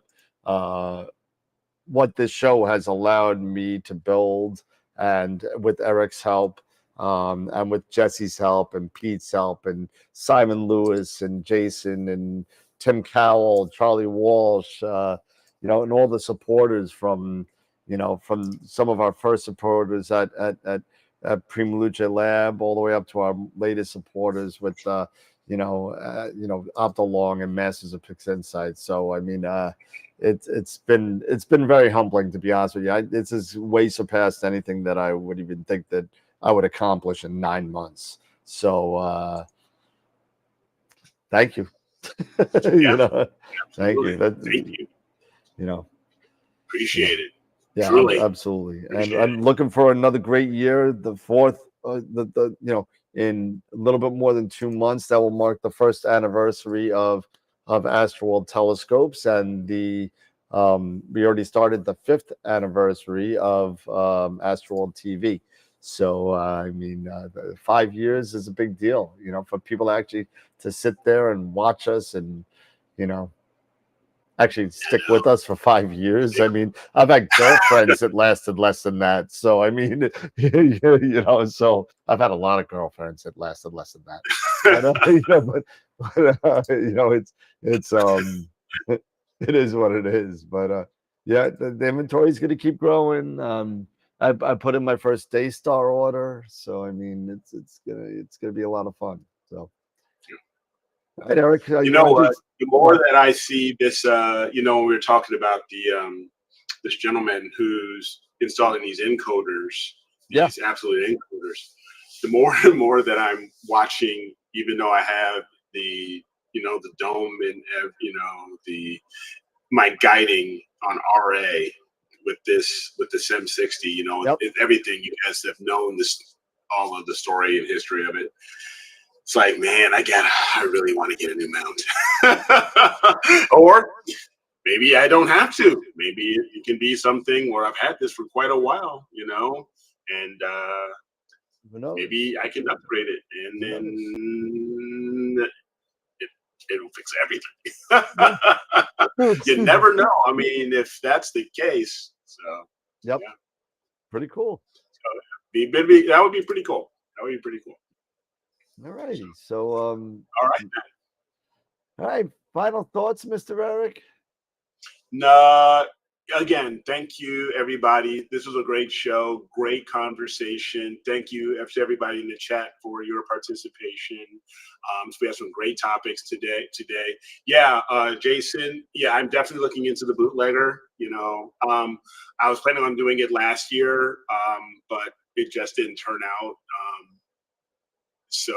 But I'm definitely going to look into it this year, definitely. But again, on your way out, if you haven't yet, please give us a thumbs up, on the channel. We really appreciate that. If you're watching on a replay, again, give us a thumbs up and share the show, and let everybody, let your friends who are into your astronomy clubs, let them know, that we're out here, and if and share, and if they want to check us out, hey, please do so. And I hope they will, hang out with us. But again, thank you, everybody. The voting for Image of the Week, I'm getting it set up, so that'll be out very soon. And have a great evening, and I'll see you guys on Friday. Cool. And so, Eric, Constellation Night. Yeah, definitely Constellation Night. I'll find something for the South, since I did North. I got something for you. Oh, I bet you do. No, I decided to be very nice. Actually, I've been getting all the. I've been decided because I thought it would be kind of thing because I know I did the North, so I decided to take Taurus. Okay. Okay. So I figured we stay in the animal league. Okay. And how about Hydrus for you? Ooh, the Hydra. There you go. Nice. So I figured I'd be nice. Hercules, I'd be nice Hercules. this time. I was gonna There give you go. you something like Calum, or something really some some tiny, unobscure. abstract piece of garbage from somewhere. And I said, no, let's have absolutely nothing in it. two good things this time, because we usually have one good, Yeah. one crappy. And Okay. so I Hydra figure we would stay be in awesome. the animal. And I know you like doing a lot of the mythology, Yeah. and that's got a crap ton in it. So I figured you could do that one. Awesome. Yeah, look forward to it. So yeah, that'll be a fun thing to do. So yeah, but great. Looking forward to Friday. Very cool. All right, everybody. Well, have a great night. We're at hump day, so we're at the end of the day. Thank you, everybody, for hanging out with us, and chilling with us for the last hour and a half or so. And don't forget, after Wednesday, we have Ron Preacher coming up to come and hang out with us on Wednesday night. And it's going to be a lot. He's always a lot of fun to hang out with. So it's going to be a great time having him on. So everybody, have a great night. Enjoy yourself. Be safe. Be happy. And remember, as always, to keep imaging, keep educating, and clear skies. And we'll see you Friday night. Have a good night. Oh, it's All-Star Hockey Weekend. Oh, my God. I'm going to miss the All-Star contest. Gosh darn it. See you later. Have a good night. See you, everybody. See you Friday. Bye-bye.